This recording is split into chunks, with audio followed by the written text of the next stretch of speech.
We need to talk specifically about Black Ops 4, but it all revolves around what went on the weekend. You see, there was some massive Call of Duty news that dropped on the weekend revolving around Treyarch, revolving around Call of Duty 2020 of all things, and it really loops Black Ops 4 together and puts it in a corner in a really bad spot that I honestly don't know if it can recover from. So what the hell am I talking about here? First of all, if you haven't seen Sunday's video where I talked about the news from Saturday, it'll be linked on screen right now in a card.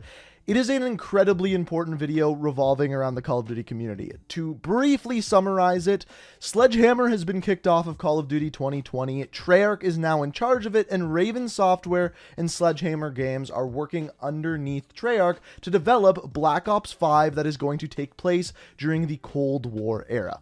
That's basically the gist of that video. But this means that Treyarch needs to be working on Black Ops 5 right now. So the question is, where does this leave Black Ops 4? And quite honestly, the answer to this I don't think is a good thing. I don't really think it leaves Black Ops 4 in a really good position to begin with. Now, if you read the article from Kotaku that came out on the weekend, it states that Treyarch only found out about this a week ago. On that, I call bullshit. I have a feeling that they have known about this for a while, and I've honestly been working on this for a while. There's a very particular moment within Black Ops 4 that it seems as though they kind of gave up on the DLC, on the microtransactions, and on just content in general for multiplayer. Not so much Blackout, but definitely multiplayer. And that exact moment was right after the launch of Operation Grand Heist. Operation Grand Heist brought us Outrider, it brought us a couple of new weapons, but what it didn't bring us is longevity, because throughout this operation, there was no halfway event. You see, during Operation Absolute Zero, there was a midway event called the Barbarians event, which was a mini contraband stream, and at the end of it, you got a brand new weapon, the Cap 45. Everyone assumed that this would happen with the Mini 14 halfway through Operation Grand Heist, but it never did. It would actually make sense if the reason why that it wasn't put into the game is because around that time, Activision knocked on their door and said, hey, you have a new game to be working on. You better get to work. They would have to drop some of their staff over to that. They would have to focus their attention on that as opposed to the microtransactions, as opposed to the content for Black Ops 4. So I've seen many YouTubers, streamers say that this is the exact moment that Treyarch started waving the white flag, is halfway through that Operation Grand Heist event. That is when they stopped releasing consistent content, and it seemed weird. It seemed like something was going on behind the scenes. And I believe if you go back through my videos, you will find me say, is something going on over at Treyarch? It just seems like something's missing. And we weren't getting an answer because obviously they're tight-lipped about things that go on behind closed doors. So maybe this was that thing. But let's pretend for a moment that it's not the thing. Let's pretend for a moment that Treyarch really did find out about this week. They are right now in panic mode because they now have to develop a whole new game in 2 years, in less than 2 years, in like a year and a half, and they have to keep up the content for Black Ops 4. People are already not happy with the content that is in Black Ops 4. People are getting bored of the game because not enough new things are being added. So, if they have more on their plate, they're not going to be able to develop more for the game. They're going to be able to develop much less. And of course, that's going to make even more people lose interest for Black Ops 4. So I'm not going to lie, that really worries me.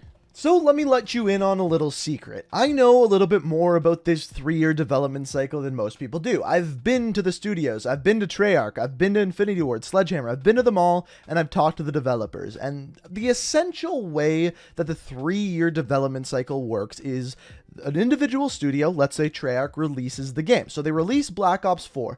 For that first year, 3/4 of their staff is now working on content for their game to keep it relevant for that year. Slowly throughout that year, their team members will be tapering off and switching into the next game. During this year, they will be brainstorming ideas, putting together the framework of this next Call of Duty game. By about DLC 4 to the launch of the next Call of Duty game, that is when about 3/4 of the staff is now working on the next game. After that, the next year, almost 100% is working on the future game, and that's the way it is. If we take a moment to look at what is going on right now, we are basically past DLC 2. They still have a lot of time left to put out content for Black Ops 4. The problem is, they are no longer in that first year after the game. They are halfway through the second year of that game. Because remember, it is only a 2-year development cycle now. This game that Treyarch is working on has to be done by 2020, which means they are way behind on that 3-year cycle. So based off of the title of this video, I kind of made it sound like Treyarch has decided to give up on the game, that they don't want to be working on it anymore, kind of throwing it out with the dishwater, if you will. However, that's not really the case. The real truth behind it is that they are now forced to give up on the game. They are forced to focus on the next game, and they're not really going to be able to put the effort or time into Black Ops 4 that I personally believe it deserves. Now hold up right there, because we have been negative this entire video. Let's get positive for a second.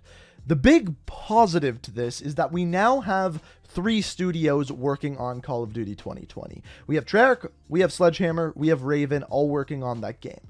Which means it is possible that Sledge and Raven put all their effort into Black Ops 5 and Treyarch oversees it, and then we have Black Ops 4 being able to be focused on more.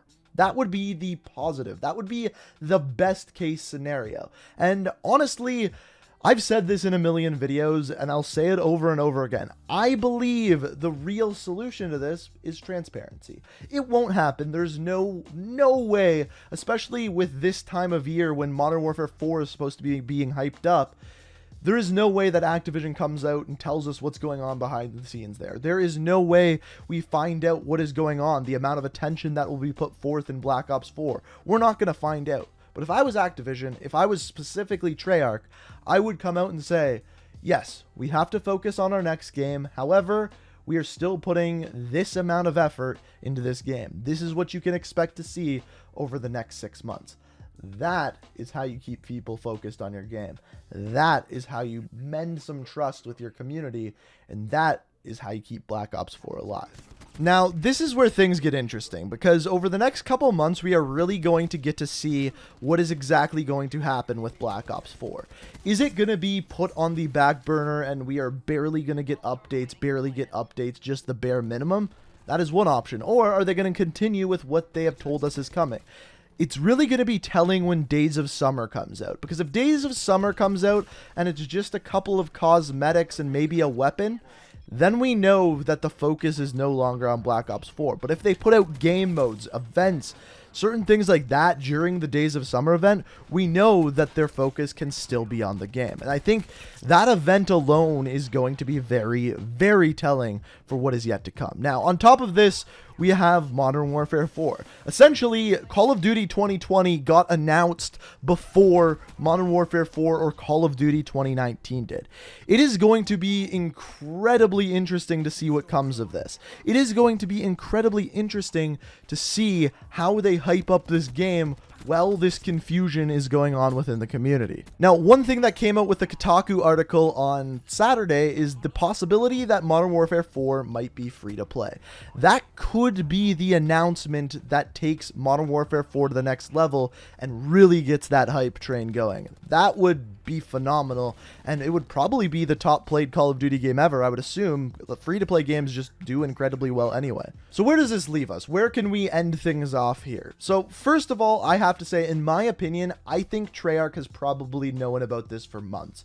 at least the higher ups in the company probably did. And I'm assuming that that's why the development for DLC, for various weapons in the game, has come to a halt, has slowed down so much, is because of that announcement and having a shift of mentality to the next Call of Duty game.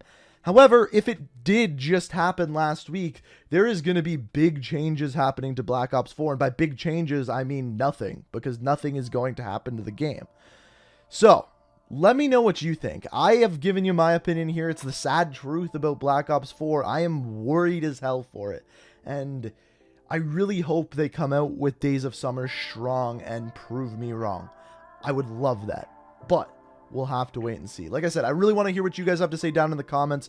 If you enjoyed this video, I'd love it if you could hit that like button. And if you're new to the channel and like what you see here, it would be awesome if you could hit that subscribe button and turn notifications on, as those are the best way to stay up to date on all of my videos. But guys, I hope you enjoyed the video. Thank you so much for watching. And until next time, guys, peace out. We are reaching for the stars, but we're